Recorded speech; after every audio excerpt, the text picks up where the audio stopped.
Assalamualaikum warahmatullahi wabarakatuh. Bagaimana anak-anak kabarnya pagi hari ini? Bapak berharap kabar Anda adalah baik-baik saja, sehat walafiat, segar bugar tanpa ada aral suatu apapun. Walaupun dalam situasi kondisi COVID-19 saat ini, tentu saya berharap Anda juga berhati-hati, tidak usah takut, tapi hati-hati dan jangan lupa menggunakan masker, cuci tangan, serta atur jarak atau diatur jarak supaya Anda tidak terjangkit oleh penyakit yang namanya corona. Di samping itu pula, saya berharap juga Anda dalam situasi kondisi seperti ini, hendaknya Anda meningkatkan keimanan dan ketakwaan kepada Allah SWT agar iman kita kuat, imun kita kuat sehingga kita terhindar dari COVID-19. Amin, amin ya rabbal alamin. Baiklah anak-anak sekalian, kali ini kita berjumpa lagi sama Bapak Takat, yaitu guru bahasa Indonesia. Tepatnya di sini kami akan menyampaikan materi, yaitu materi semester genap, yaitu KD 3848 yang di sana adalah judulnya menikmati novel. Dalam Anda nanti bisa menikmati novel, tapi di sini yang pertama adalah yang akan kita bahas pada pagi hari ini adalah KD 38 menafsirkan pandangan pengarang terhadap kehidupan dalam novel, atau menghubungkan tafsiran tentang pandangan pengarang dalam novel dengan kehidupan sehari-hari. Adapun KD 48 adalah menyajikan hasil interpretasi atau menilai terhadap pandangan pengarang. Itu KD yang akan kita bahas pada pagi hari ini. Selanjutnya adalah tujuan pembelajaran kita tidak ada lain adalah menafsirkan pandangan pengarang terhadap kehidupan dalam novel dan menghubungkan tafsiran tentang pandangan pengarang dalam novel dengan kehidupan sehari-hari. Itu tujuan kita menafsirkan pandangan pengarang. Nah, agar Anda tidak salah tafsir, arti kata menafsirkan menurut KBBI atau PUB adalah upaya menangkap maksud, mengartikan dan menjelaskan konsep yang dimiliki pengarang dalam menanggapi dan menerangkan masalah-masalah kehidupan yang terdapat dalam novel. Inilah makna menafsirkan. Selanjutnya, di sana perlu kita definisikan, kita harus tahu dulu apa itu novel. Saya yakin Anda sudah banyak tahu tentang novel, tapi tidak ada salahnya bila saat ini kita coba definisikan lagi novel. Novel adalah karya sastra fiksi yang panjang, mengandung rangkaian cerita kehidupan seseorang dengan orang-orang di sekelilingnya, dengan menonjolkan watak dan sifat pelaku serta konflik-konflik yang terjadi dengan orang lain. Inilah novel, karya sastra fiksi. Fiksi itu penuh imajinasi. Ya. Adapun definisi yang kedua, ini banyak definisi novel itu. Definisi yang kedua adalah suatu karya sastra yang berbentuk prosa yang memiliki unsur intrinsik dan ekstrinsik. Prosa ini adalah karangan bebas. Unsur intrinsik dan ekstrinsik ini adalah unsur-unsur yang membangun karya sastra itu sendiri. Unsur intrinsik, kecuali dia sering saya sampaikan di kelas, itu adalah unsur intrinsik saya singkat dengan kata atlas. Ya begitu. Atlas, mengapa saya singkat seperti itu? Dengan harapan Anda mudah mengingatnya. A itu adalah alur, T yang pertama itu adalah tema, T yang kedua adalah tokoh, L itu adalah latar, A itu adalah amanat, S adalah sudut pandang. Itulah unsur intrinsik yang ada dalam karya sastra novel. Dan masalah ini nanti kita bahas pada pertemuan yang akan datang, yaitu pada KD 39. Adapun untuk unsur ekstrinsik, ini unsur-unsur yang ada di luar karya sastra, yaitu diantaranya adalah biografi pengarang dan nilai-nilai yang ada dalam karya sastra itu sendiri. Baik, anak-anak sekalian, selanjutnya adalah novel. Ini adalah berasal dari bahasa Italia, yaitu novela, yang artinya adalah kisah atau cerita. Jadi novel itu merupakan kisah atau cerita yang sudah terjadi sekian tahun yang lalu, terus kembali. Itu namanya adalah kisah atau cerita. Betul. Selanjutnya adalah langkah-langkah untuk menafsirkan pandangan pengarang. Yang pertama, kita harus membaca novel dengan seksama. Kita harus, supaya kita juga menafsirkan novel, makna novel itu apa, maksud novel itu apa, maka kita harus membaca novel secara seksama.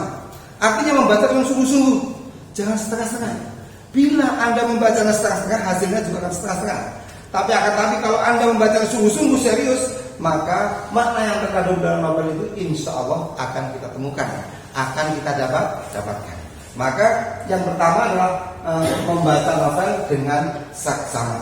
Jangan sampai hanya kita baca separuh saja, tentu kita tidak paham. Maka membaca totalitas, selesaikan. hingga total. Insya Allah dengan demikian nanti Anda akan paham dengan untuk menafsirkan makna yang terkandung dalam novel tersebut. Kali kedua adalah menentukan nilai-nilai kehidupan. Dalam sebuah karya sastra novel itu ada kehidupan, nilai-nilai.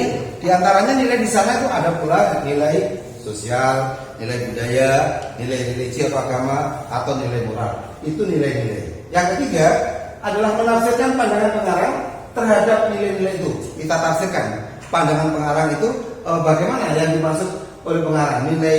Katakan nilai budaya pertama seperti itu bagaimana dimaksud seperti itu. Baik, kita lanjutkan.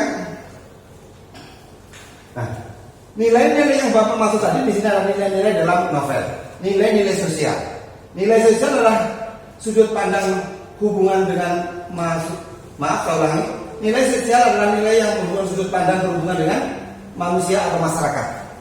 Nanti, nilai sosial itu nilai yang ada hubungannya dengan masyarakat, manusia dengan manusia, saling bantu, saling tolong antara manusia yang satu dengan manusia yang lain. Itulah yang dinamakan nilai sosial. Kalau nilai sosial ini saat ini tercermin di dalam masyarakat kita, khususnya dalam masyarakat pedesaan, kental banget. Contoh, suatu misal kita punya hajat, kita dibantu oleh tetangga kanan kiri kita, mulai hari hingga sampai usai, itu pun tidak minta upah apa-apa, bantuan secara sukarela. Itu adalah nilai sosial, bantu membantu, tolong menolong. Begitu pula pada saat keluarga kita mengalami kesusahan, misalkan kematian atau bilang dari ini ya, tentu baru ada pengumuman dari loudspeaker, baik dari masjid ataupun dari balai desa, itu masyarakat udah berbondong-bondong, berluyun datang, sebagian ke makam, sebagian kepada warga, kepada masyarakat yang kena musibah itu. Ada yang mengambilkan keranda mayat, ada yang mengambilkan tempat untuk mensucikan mayat, mulai dari memandikan, mengkafani, mensolatkan hingga memukul, itu semuanya dibantu oleh masyarakat. Itulah nilai-nilai sosial yang ada di masyarakat kita. Nah, nanti kita padukan, adakah nilai-nilai sosial yang seperti itu? Baik, kita lanjutkan. Nilai yang kedua adalah nilai-nilai agama. Nilai agama nilai yang ada hubungan dengan Tuhan Yang Maha Esa. Contohnya ibadah sholat. Warga masyarakat itu aktif, jamaah sholat itu termasuk nilai agama luar biasa. Ada pula misalkan mengaji, membahas hal-hal yang ada hubungan dengan keagamaan, itu juga nilai agama atau nilai religi. Yang berikutnya adalah nilai moral. Nilai moral adalah suatu nilai di mana perilaku atau sopan santun, etika, tindak tanduk orang itu di masyarakat seperti apa. Itu adalah nilai moral. Yang terakhir adalah nilai budaya. Nah, ini nilai budaya itu nilai yang ada hubungannya dengan kehidupan masyarakat, adat istiadat yang di sana tidak tertulis. Jadi ada istilahnya di sini sudut pandang yang berhubungan dengan kebiasaan adat istiadat yang berlaku di daerah itu, tapi tidak tertulis. Itulah namanya budaya. Nah, budaya itu beragam. Tidak semua desa, tidak semua wilayah budaya sama. Lain desa, lain budaya. Contoh ada kalanya saat ini akhir-akhir ini memang satu daerah ke daerah lain atau satu desa yang lain itu beda. Satu mengadakan istilah contohnya adalah nyadrang. Nyadrang itu budaya, bukan ajaran itu. Itu budaya. Begitu pula seperti akhir-akhir ini remaja kita menghadapi tahun baru Masehi. Tahun baru Masehi seperti ini. Anak-anak muda malah tidak mau tidur, istilahnya menunggu hingga pukul 00 dan akhirnya dia membunyikan petasan, meniup trompet dan sebagainya. Bahkan itu budaya, itu bukan ajaran. Itulah budaya masyarakat kita, dan itu belum tentu ada di daerah lain. Ada sebagian masyarakat juga kadang-kadang tidak peduli dengan itu. Mestinya dengan adanya tahun baru kita harus introspeksi diri, tidak langsung berpoya-poya seperti itu. Introspeksi diri bahwa oke lah usia kita bertambah alhamdulillah, tapi jatah hidup kita berkurang. Jatah usia, contoh misalkan kita ditarget usia oleh Allah seperti Nabi Muhammad 63 tahun, usia kita sudah 30 tahun, otomatis tinggal 33 tahun kita sudah isdet alias meninggalkan alam fana ini. Nah, seperti itu. Nah, itu budaya. Nah, budaya ini anak-anak memang sedikit agak beda dengan daerah satu dan daerah lain. Baik, kita lanjutkan. Ini kita buat dengan contoh kutipan novel, yaitu yang berjudul Ronggeng Buku Parut karya Ahmad Tohari. Coba nanti kita amati dari paragraf ke paragraf. Paragraf pertama ini adalah seorang pengarang menafsirkan bahwa saat itu kondisi daerah yang ada di Dukuh Paruk itu adalah luar biasa, sepi, jauh dari perkotaan dan gelap gulita, tidak ada lampu. Di sini kita tulis 11 tahun yang lalu ketika Srindil masih bayi, Dukuh Paruk yang kecil basah kuyup tersiram hujan lebat dalam kegelapan dan pekat. Pemukiman terpencil itu lengang, hanya tangis bayinya dan lampu kecil berkelip menandakan pedukuhan itu berpenghuni. Tak ada suara kecuali suara kodok atau katak. Ini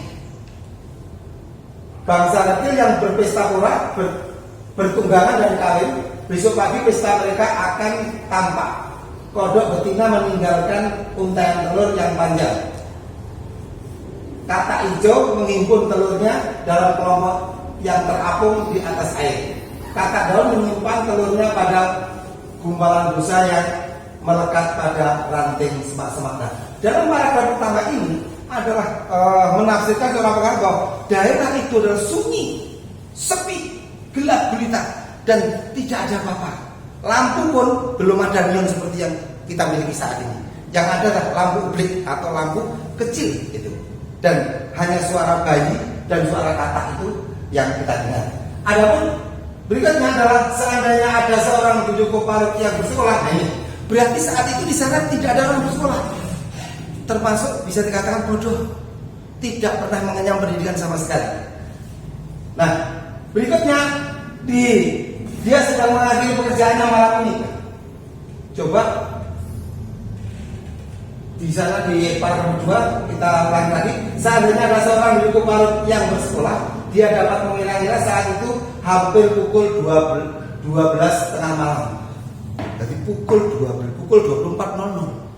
Ini santai, yaitu ayah dari Srindil ini masih bekerja. Luar, coba bayangkan. Bekerjanya membuat apa? Bekerjanya membuat tempe bongkar hingga pukul 12 atau 24.00. Jadi kehidupan saat itu sudah susah. Istilah kata sekarang miskin. Itulah anak. Jadi untuk menafsirkan makna dalam novel ini, bila Anda membaca sungguh-sungguh ya. Lanjut. Jadi dari contoh cuplikan novel tadi, hasil interpretasi pandangan pengarang terhadap kutipan novel tersebut menceritakan pandangan pengarang terhadap kehidupan warga masyarakat di Dukuh Paruk saat itu pada tahun 1946 masih terbelakang. Nah, kita bisa tahu terbelakang seperti apa. Rasanya mau kemana-mana susah. Beda dengan sekarang. Tapi sekarang juga masih ada yang terbelakang itu kalau luar Jawa sana. Luar Jawa banyak yang terbelakang. Jauh. Kalau mau ke kota itu luar biasa susahnya. Ya. Seperti kebodohan dan kemiskinan. Akan tetapi cerita tersebut disajikan secara menarik. Itulah anak-anak sekalian cara menafsirkan novel yang baik dikatakan siapapun. Untuk itu anak-anak saya mohon pada saat menafsirkan karya satu novel hendaknya anak-anak jangan lupa yang pertama yaitu membaca novel secara sama tadi. Nah, yang pertama membaca novel dengan seksama. Yang kedua menentukan nilai-nilai kehidupan. Yang ketiga menafsirkan pandangan pengarang terhadap nilai-nilai itu. Itulah anak sekalian materi sedikit yang dapat saya sampaikan. Insya Allah nanti untuk materi berikutnya yaitu mengidentifikasi isi dan bahasa novel akan saya sampaikan pada pertemuan yang akan datang. Sekian, mohon maaf. Assalamualaikum warahmatullahi wabarakatuh.